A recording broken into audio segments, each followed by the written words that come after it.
Hi, I'm Frank Ally, your ally in law. I'm a California lawyer doing primarily family law.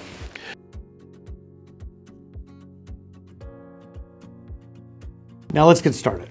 In the video preceding this one, we were discussing an article in the New York Times from 2009 called Rethinking the Older Woman, Younger Man Relationship.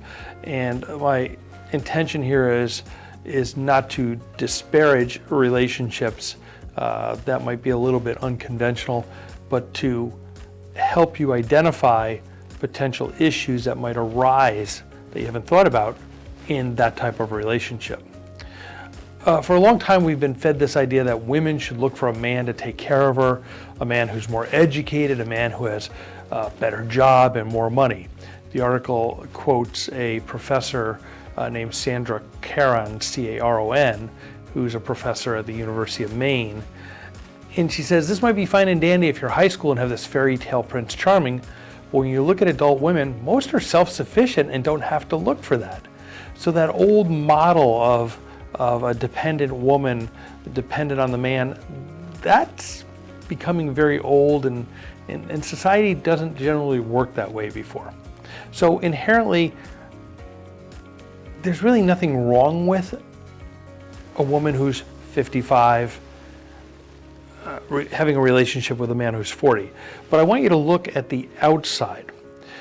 Prior to my becoming an attorney, I was actually an insurance broker, and I remember one insurance company came to my office one day and told me, don't write risks where the woman is more than 7 years older than the male, because that insurance company had done a study that indicated that younger males in relationships with older women tended to be more dependent, had a higher incident of DUI-related incidents.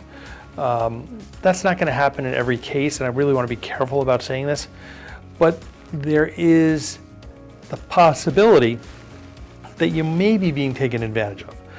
So let's talk about red flags. And I'm going to use this just in general. This is for men and women, but before you decide to marry someone, because when you marry somebody, that's important, because you're giving up your individual self to become part of a community. Because remember, once you get married, everything you earn belongs to the community. It's not your income, it's our income. Anything you acquire during the marriage is not something you're acquiring, it's something that we, the community, is acquiring. So we can deal with hundreds of thousands of dollars of ramifications if you avoid looking at the red flags. So here's some red flags just in general. Ladies and men, if your potential spouse drinks to excess, they're not going to stop drinking when you get married. If they smoke pot every day, they're not going to stop smoking pot just because you got married. If they don't have a job, they're not going to suddenly get a job. If they're not nice to you, they're not going to start being nice to you. If they cheat on you now, they're going to cheat on you after you're married. These are red flags, and they're huge. And when I talk to people about getting divorces, I generally try to avoid the drama and the reasons for divorce and deal with the procedural aspects, because it's more efficient and less expensive for you. But if you don't think about those things, we're going to be talking about red flags if the marriage in fact fails.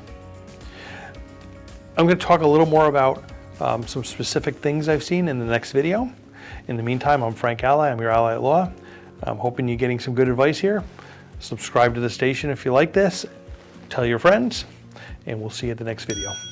Thank you.